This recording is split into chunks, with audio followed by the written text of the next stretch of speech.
दोस्तों, बांग्लादेश के retired major general Fazlur Rahman, जिनको मोहम्मद यूनिस सरकार ने अपने कार्यकाल में महत्वपूर्ण पद भी दिया हुआ है, उनकी तरफ से जो बयान सामने आया था उसके बारे में कल की वीडियो में हमने आपको बताया भी था। उनकी तरफ से कहा गया था कि यह बांग्लादेश के लिए बहुत अच्छा मौका है कि भारत जब पाकिस्तान के साथ उलझा हुआ है और अगर भारत पाकिस्तान पर हमला करता है तो हम तुरंत भारत के नॉर्थ ईस्ट को अपने कब्जे में कर लेते हैं। इसके अलावा उन्होंने मोहम्मद यूनिस की बात को दोहराते हुए दरअसल बमस्टक सम्मेलन के दौरान मोहम्मद यूनिस ने कहा था कि नॉर्थ ईस्ट के लिए बांग्लादेश एक गार्डियन की भूमिका निभा रहा है, यानी कि अगर बांग्लादेश समुद्री एक्सेस भारत को ना दे तो यह सभी लैंडलॉक्ड स्टेट भारत से कट जाएंगे। उन्होंने बाकायदा चीन को यहाँ पर इन्वेस्टमेंट करने को भी कहा था और यही बात फजलुर रहमान की तरफ से भी कही गई कि इस क्षेत्र में चीन का इन्वॉल्वमेंट बढ़नी चाहिए और चीन के साथ मिलकर हमें काम करना चाहिए। अब बांग्लादेश के मेजर जनरल के बयान को अभी 24 घंटे भी पूरे नहीं हुए कि बांग्लादेश के अंदर खलबली मच गई। बांग्लादेश की सरकार की तरफ से तुरंत एक बयान जारी करके क्लैरिफिकेशन दी गई। बांग्लादेश के विदेश मंत्रालय ने तुरंत बयान जारी करके कहा कि यह मेजर जनरल का निजी विचार है, सरकार का इससे कोई लेना देना नहीं है। सरकार इस तरह की बयानबाजी को ना तो समर्थन देती है, ना ही ऐसा कोई रुख अपनाती है। बांग्लादेश को यहाँ पर समझ आ गया कि ऐसा ना हो कि पाकिस्तान के चक्कर में बांग्लादेश भी ना निपट जाए और सुबह उठे तो पता लगे कि चिकन नेक कॉरिडोर 250 से 300 किमी लंबा हो गया। भारत की तरफ से कोई एक्शन या रिएक्शन सामने आए उससे पहले ही बांग्लादेश की मिनिस्ट्री ऑफ एक्सटर्नल अफेयर्स की तरफ से इस पर बयान जारी करके क्लैरिफाई किया गया कि ये उनका व्यक्तिगत मामला है और व्यक्तिगत सोच है।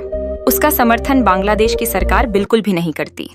यहाँ पर दोस्तों, एक और गौर करने वाली बात यह है कि जब से भारत और पाकिस्तान के बीच तनाव बढ़ा है तब से बांग्लादेश बिल्कुल चुपचाप बैठा हुआ है, वरना इससे पहले बांग्लादेश की तरफ से आए दिन अलग अलग तरह के बयान, साथ ही भारत के खिलाफ कई तरह के एक्शन लिए जा रहे थे, जिससे दोनों देशों के व्यापार पर काफी असर पड़ रहा था। लेकिन भारत ने जिस तरह से पाकिस्तान के ऊपर कड़े एक्शन लिए हैं, फिर चाहे वाटर ट्रीटी सस्पेंड करना हो, एयर स्पेस को बंद करना हो या फिर चुनचकर पाकिस्तानियों को वापस पाकिस्तान भेजना हो, इन सब कड़ी कार्यवाही को देखकर बांग्लादेश को डर लग रहा है कि कहीं उन्होंने ऐसे में भारत को उकसाने की कोशिश की तो कहीं भारत बांग्लादेश पर भी बड़े एक्शन लेने शुरू ना कर दे।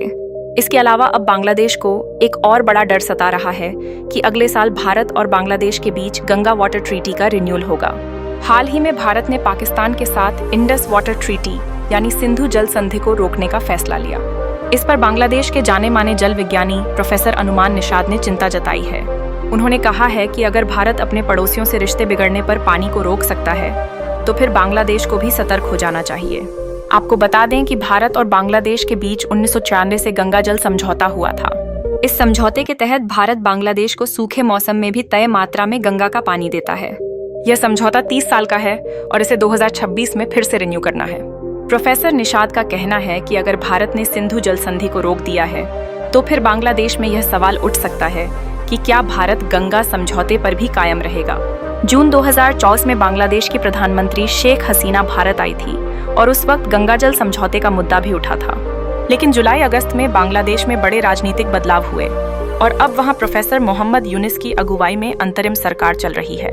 मार्च 2025 में कोलकाता में भारत बांग्लादेश के अधिकारियों की मीटिंग हुई थी जिसमें गंगा जल समझौते पर बात हुई थी।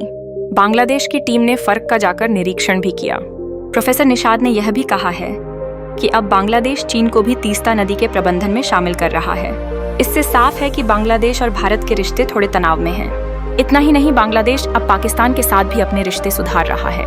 हाल ही में दोनों देशों की विदेश सचिवों की मीटिंग हुई और पाकिस्तान के विदेश मंत्री की यात्रा भी तय थी, लेकिन भारत पाकिस्तान तनाव के कारण वह रद्द कर दी गई। यही कारण है कि इस समय बांग्लादेश को लग रहा है कि ऐसा ना हो कि भारत बांग्लादेश का पानी भी रोक दे। हालांकि यह पानी बांग्लादेश का नहीं बल्कि भारत का पानी है जो भारत बांग्लादेश को दे रहा है। वहीं अगर बांग्लादेश औकात में नहीं आया तो भारत पाकिस्तान की तरह यहाँ पर भी एक्शन जरूर ले सकता है, जिसके बाद बांग्लादेश का बुरा हाल होना कन्फर्म है। दूसरी तरफ भारत सरकार के द्वारा उठाए जा रहे एक्शन के कारण न सिर्फ पाकिस्तानी बल्कि बांग्लादेशियों का भी इस समय बुरा हाल शुरू हो गया है। दरअसल बांग्लादेश से इल्लीगल तौर पर कई बांग्लादेशी भारत में रह रहे हैं। अब इनके ऊपर भारत सरकार काफी ज्यादा कठोर हो गई है। भारत ने सीए और एनआरसी कानून इन्हीं लोगों को भारत से बाहर करने के लिए ला रहा था, जिसका विरोध इनके ही समर्थकों ने किया था। लेकिन भारत जिस तरह से पाकिस्तानियों को ढूंढ ढूंढ कर भारत से बाहर भेज रहा है, इसी में भारत ने बांग्लादेशियों को भी बाहर निकालने की मुहिम चला रखी है। कई बड़े स्टेट जैसे कि असम, गुजरात, दिल्ली, यहाँ से हजारों संख्या में बांग्लादेशियों को पकड़ा गया है और उनको भारत से बाहर निकालने का अल्टीमेटम दिया गया है।